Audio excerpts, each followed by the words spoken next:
শেখ হাসিনার নামে করা মামলা উইথড্র করা হয়েছে, তুলে নেওয়া হয়েছে। খবরটা শুনে একটু কি চমকে উঠছেন? চমকে ওঠারই মতোই খবর বোধহয়। শেখ হাসিনার বিরুদ্ধে করা মামলা কেন উইথড্র হবে, কেন তুলে নেওয়া হবে, কি এমন ঘটনা ঘটল?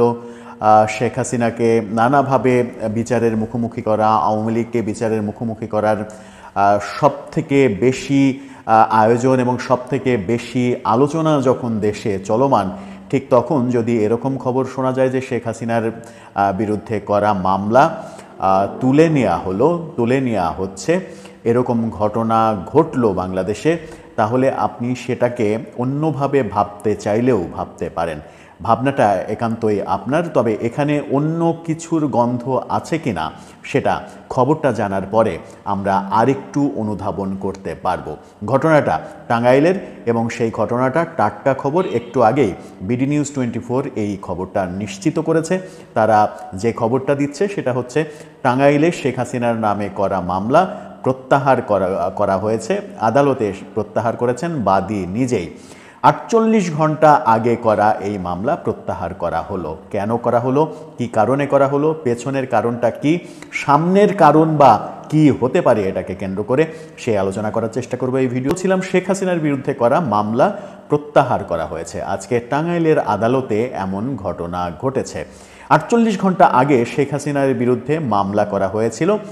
টাঙ্গাইলে এই ঘটনাটা ঘটেছিল। 48 ঘন্টা না পেরোতেই সেই মামলা আদালতে গিয়ে বাদী নিজেই প্রত্যাহার করে নিলেন। কি আসলে ঘটল, চলুন সংবাদপত্র যা বলছে সেটা আগে জেনে নিই, তারপরে এটার পেছনে কি যুক্তি থাকতে পারে, এটাকে কেন্দ্র করে সামনে কি হতে পারে সেই আলোচনাটা করা যাবে। সংবাদপত্র বলছে 2024 সালের ডামি নির্বাচনের মাধ্যমে ভোট চুরির অভিযোগে টাঙ্গাইলের আদালতে শেখ হাসিনা সহ 193 জনের নামে মামলা করা হয়েছিল। 48 ঘন্টার মধ্যে তা প্রত্যাহার করে নিয়েছেন বাদী। এখানে আরও 150-200 অজ্ঞাত আসামিও ছিল। বুধবার সকালে জেলার মুখ্য মহানগর হাকিম ভুয়াপুর উপজেলা আমলি আদালতে বিএনপি নেতা এবং বাদী কামরুল হাসান মামলাটি প্রত্যাহারের আবেদন করেন বলে তার আইনজীবী আবু রায়হান গণমাধ্যমকে নিশ্চিত করেছেন। টাঙ্গাইল আদালত পুলিশের পরিদর্শক মোহাম্মদ লুৎফর রহমান বলেছেন, বিচারক রুমেলিয়া সিরাজাম মামলার বাদী ও বাদীপক্ষের আইনজীবীদের বক্তব্য শোনেন এবং তা নথিজাত করার আদেশ দেন। লুৎফর রহমান পরিদর্শক আরও বলেছেন, এতে করে এই মামলাটি চালানোর আর প্রয়োজন থাকলো না, অর্থাৎ এই মামলাটি ডিসমিস হয়ে গেল। 2024 সালের 7ই জানুয়ারি, গত বছরের 7ই জানুয়ারি যে নির্বাচন করা হয়েছিল, সেই নির্বাচনে ডামি প্রার্থী দিয়ে নির্বাচন করা হয়েছিল। সেই অভিযোগে শেখ হাসিনাকে 1 নম্বর আসামি করে 193 জনকে আসামি এবং আরও 200 জন অজ্ঞাত আসামি করে এই মামলাটি করা হয়েছিল। 48 ঘন্টা পরে মামলাটি প্রত্যাহার করে নেওয়া হলো এবং একজন বিএনপি নেতা এই মামলাটি করেছিলেন। তার ভাষ্য হচ্ছে তাকে উপর থেকে বলা হয়েছে মামলাটা তুলে নিতে। এটা বিএনপির উপরের সিদ্ধান্ত। কি বলছেন তিনি বলেছেন, ভুয়াপুর উপজেলা বিএনপির সভাপতি গোলাম মোস্তফা তাকে মামলাটি প্রত্যাহার করতে বলেছেন। গোলাম মোস্তফাকে উপর থেকে বলা হয়েছে এই মামলা প্রত্যাহার করে নিতে। প্রত্যাহারের সিদ্ধান্তটি বিএনপির উপর মহল থেকে নেওয়া হয়েছে বলেও তিনি সংবাদ মাধ্যমকে নিশ্চিত করেছেন। টাঙ্গাইল জেলা বিএনপির সাধারণ সম্পাদক ফরহাদ ইকবাল গণমাধ্যমকে বলেছেন, আদালতে মামলা হওয়ার বিষয়টি তিনি জানতে পেরেছেন, কিন্তু মামলাটি প্রত্যাহারের বিষয়ে তিনি এখন পর্যন্ত কিছু জানেন না। বলেছেন, কেন মামলা দায়ের করা হলো, কেনই বা প্রত্যাহার করা হলো, বিষয়টি সম্পর্কে জেলা বিএনপির পক্ষ থেকে একটি তদন্ত কমিটি গঠন করা হবে। এ বিষয়ে জেলা বিএনপির সভাপতি হাসানুজ্জামান শহীদ বলেছেন, এ ধরনের মামলা দায়ের করার আগে জেলা বিএনপির সঙ্গে পরামর্শ করা প্রয়োজন ছিল। ডামি নির্বাচন আয়োজনে ও ভোট চুরির ঘটনার সঙ্গে যারা প্রকৃত অর্থে জড়িত তাদের নামেই মামলা করা উচিত। এ ধরনের মামলায় সাধারণত বাদী ও তার সঙ্গীয় লোকজনের বাণিজ্য করার মানসিকতা থাকে। মামলাটি প্রত্যাহারের কথা জানতে পেরে তিনি বাদীকে ধন্যবাদও জানিয়েছেন। বাদী জানিয়েছেন, এটা উপর মহলের সিদ্ধান্ত, বিএনপির উপর থেকে সিদ্ধান্ত দেওয়া হয়েছে মামলাটা যেন তুলে নেওয়া হয়।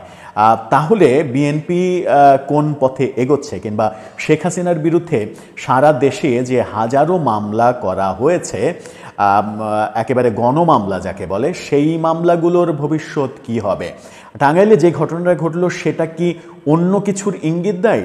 এই ঘটনাটা কি রাজনৈতিকভাবে বিশ্লেষণ করার স্কোপ রয়েছে? সাম্প্রতিক সময়ে বাংলাদেশের রাজনীতিতে যা ঘটছে, যে ঘটনাগুলো আমরা দেখতে পাচ্ছি, সেই ঘটনার পরিপ্রেক্ষিতে কি এটাকে তার সঙ্গে মেলানো যায়? আমরা দেখছি বিএনপি এবং এনসিপির দূরত্ব স্পষ্ট, বিএনপি এবং সরকারের দূরত্ব স্পষ্ট। সেরকম অবস্থায় আওয়ামী লীগের সভানেত্রীর বিরুদ্ধে করা একেবারে টাটকা মামলা প্রত্যাহার করা এবং বাদীর ভাষ্যমতে বিএনপির উপর মহল থেকে বলে দেয়া যে এই মামলা তুলে নাও, তুমি প্রত্যাহার করে নাও, তখন এটাকে আপনি ভিন্নভাবে চিন্তা করলেও চিন্তা করতে পারবেন, সেই স্বাধীনতা আপনার রয়েছে।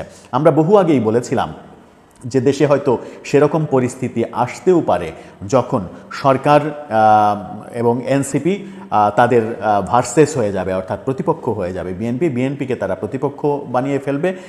বিএনপিকে যখন প্রতিপক্ষ বানিয়ে ফেলবে তখন বিএনপির সঙ্গে আওয়ামী লীগের একটা সংযোগ যদি দেখা যায়, একটা সংযোগ সূত্র যদি তৈরি হয়, তাহলেও অবাক হওয়ার কিছু থাকবে না, কারণ রাজনীতিতে শেষ কথা বলে কিছু নেই। সেটার সঙ্গেই কি এটাকে মেলানো যায়?